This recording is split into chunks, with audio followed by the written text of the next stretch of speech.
Bonjour. Allez, je vais lire un texte de la poésie de Yaka. Yaka rester chez soi. Yaka se boucher les oreilles. Hein, bon, bref.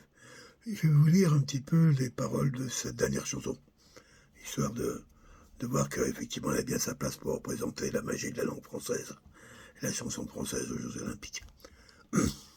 Elle, oui, là, on ne sait pas d'ailleurs. Hein. Les paroles.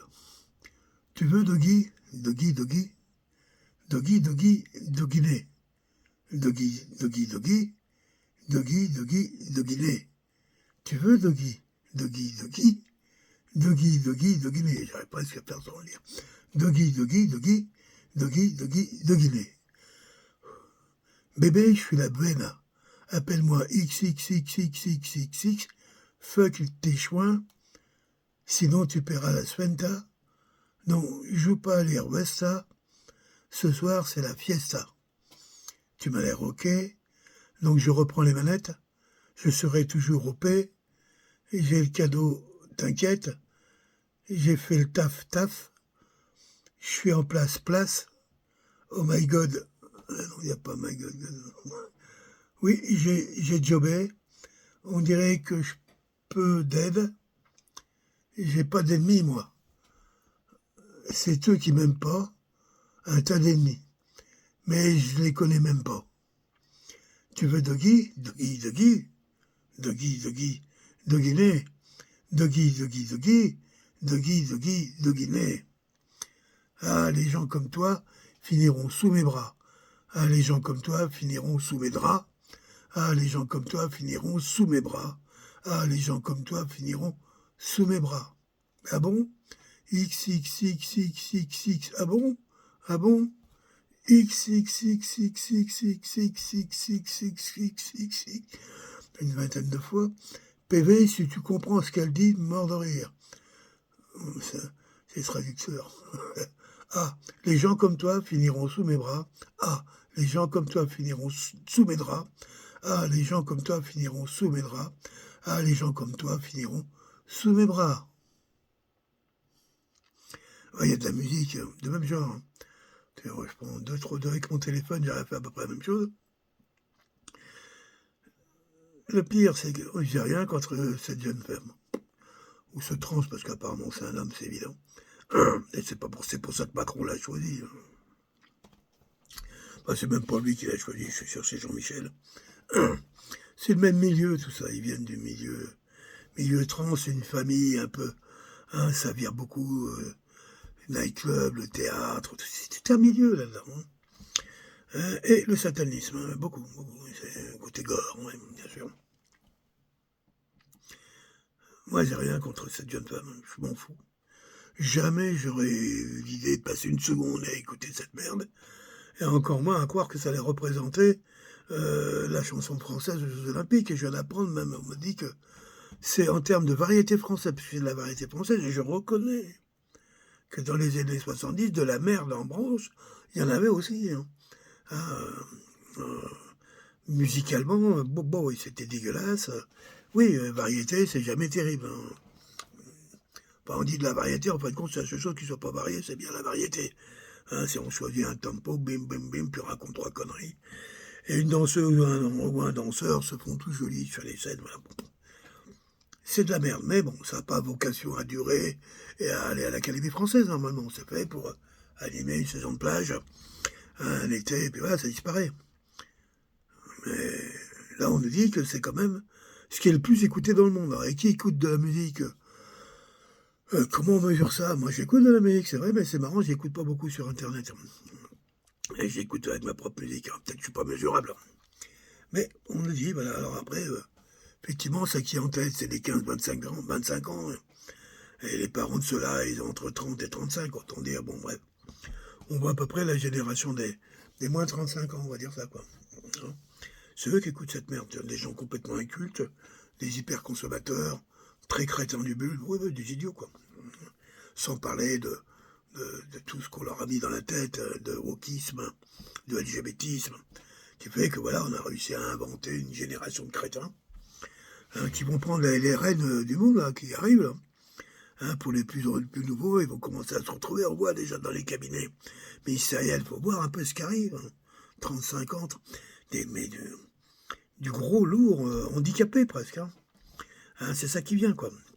Et c'est volontaire de faire diriger ce monde par des enfants débiles, crétins, voilà, qui n'auront aucune capacité de recul ou d'engagement, qui ne comprendront rien du tout à ce qu'ils font, encore moins les portées de ce qu'ils font, mais qui seront très contents à travers 2-3 petites pommades et un gros chèque d'aller faire ce qu'on leur dit de faire, quoi, en gros, hein, de faire à côté du tapis, voilà, hein, c'est ça. Voilà, bon, voilà, pour ceux qui ne connaissaient pas, il n'y a qu'à rester chez soi, ou, comment ça s'appelle exactement, merde, Yaka Nakamura, et je vais faire découvrir les paroles. Pour la musique, c'est quasiment aussi indigeste, peut-être encore plus. Hein, parce que là, ouf, c'est de la musique de réfrigérateur, tu sais. Bon, ouais. Voilà. Allez, ça sert à rien de taper de toute façon là-dessus. Je pense qu'on est nombreux de ma génération et plus vieux de se trouver choqués, mais c'est volontaire. Hein. C'est volontaire qu'on est. C'est pour provoquer. On voit bien que ceux qui sont en place sont des revanchards.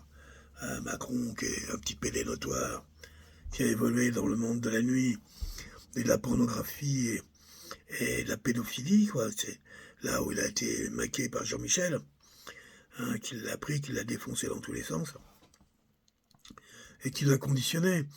Et quand je apprends que même la mère Macron était médecin spécialisé sur le transgenrisme, on voit dans quel milieu il a évolué. Et évidemment, c'est sûr que transgenre à 40 ans, 50 ans en France, c'était pas cool, quoi. Hein, c'était pas cool du tout. C'est pas que ça n'existait pas, la preuve, la mère Macron, elle était médecin, s'occupait de ça. Mais on n'en parlait pas, ça restait complètement... secret, voire presque interdit, quoi. Alors je peux comprendre qu'ils en aient ressenti de la haine, de la souffrance, de la difficulté. Et je pense que c'est pour ça qu'ils ont été choisis, parce qu'ils représentent ce courant de gens offensés du fait de leurs mœurs, qui ne correspondaient pas du tout aux valeurs chrétiennes et catholiques, qui étaient encore enseignées jusqu'aux années 70 en France. Voilà. Et la boucle est bouclée quand on comprend tout ça. Je pense que Macron continuera tant qu'il peut à humilier les Français. C'est son seul objectif. Prendre sa revanche, faire chier les peuples, punir. Et il sait que la probabilité qu'on l'attrape, elle est quasiment nulle. Et que s'il y en a qui seront attrapés, ça ne sera pas lui, ça sera plein d'autres par contre. Oui, c'est sûr que quand la vengeance sera là, ça sera terrible. C'est pour ça qu'ils accélèrent leur programme. À fond, je le vois là, avec Obama en train de déclarer la journée du transgenrisme le jour de Pâques. Bon, c'est vrai que Pâques est une date qui fluctue, donc l'année prochaine ne sera pas le même jour. Mais c'est quand même cette année qu'ils utilisent ce jour-là quand même pour l'annoncer. Il aurait pu annoncer ça plus tôt, donner la date, mais bon, bref, ça s'est fait comme ça. Donc, on se rappellera que le jour de Pâques, en 2024, c'est la journée officielle du transgenrisme. Bah oui, il y a la journée de la femme, il y a la journée de l'homme, la journée du transgenre. La secrétaire, du chien au voisin, la journée, il y a 365. Remplacer ça par la journée de tout ça, quoi. Pourquoi pas? Et Magali, commerçants, c'était bien mis là-dedans. La journée des petits pois, je sais plus quoi, les anniversaires du magasin. Ce qui est plus terrible dans tout ça, ce que je vois, c'est que ceux qui pilotent ce monde, on sent vraiment qu'il y a une volonté manifeste de tout détruire. C'est ça la décroissance. Il faut détruire. Et pour arriver à détruire tout ce qui est matériel, il va falloir détruire tout ce qui est moral. Faire des humains des animaux, comme disaient d'autres. Des animaux humains qui pourront tuer et disposer à volonté, comme ils viennent de le montrer à la télévision. Dès que tu es catalogué animaux humains, mais ce sont eux les animaux, ce sont eux les vrais bêtes. Comme tout dans ce monde, tout est inversé, quoi. Donc, à vrai dire, à la limite, quand ils nous traitent d'animaux humains ou de goïms, ce sont eux, les bêtes, sans morale, qui ont fait allégeance à leur dieu des enfers, Baphomet, dont j'ai entendu parler, mais c'est peut-être un 1er avril, puisqu'aujourd'hui c'est poisson d'avril, que McDo, j'étais effectivement sur Google, j'ai vu ça, que McDo aurait fait un truc family, là, un Baphomet, hein, avec un, un McDo noir, là, qui me dit comment on fait l'angle, c'est facile, l'angle de sèche, la noircie, puis il y a d'autres colorants alimentaires qui permettent de faire des aliments tout noirs, c'est évident. Étonné que McDo quand même se lance encore officiellement là-dessus, mais pas impossible qu'il y ait eu des projets. Peut-être que même cette blague, parce qu'on me dit que c'est une blague, a valeur de test, voir si effectivement McDo pourrait se lancer là-dessus et que ça ne soit pas catastrophique pour son chiffre. Possible. Puis McDo fait vraiment partie de l'hyperclasse. Pas les propriétaires, bien sûr, hein, qui en gros c'est BlackRock et Vanguard, mais surtout Vanguard, hein, qui est une société où que personne peut... Il n'y a pas de part à acheter. Elles appartiennent à des privés, on sait à peu près à qui, sans trop le savoir, à vrai dire. Et c'est un des gros actionnaires de BlackRock. Un des gros. Pas le seul d'ailleurs. Voilà. C'était juste ce que m'inspirait un petit peu l'affaire. Il n'y a qu'à pas écouter, et puis c'est tout. Merci. Bon lundi de Pâques. Merci bien.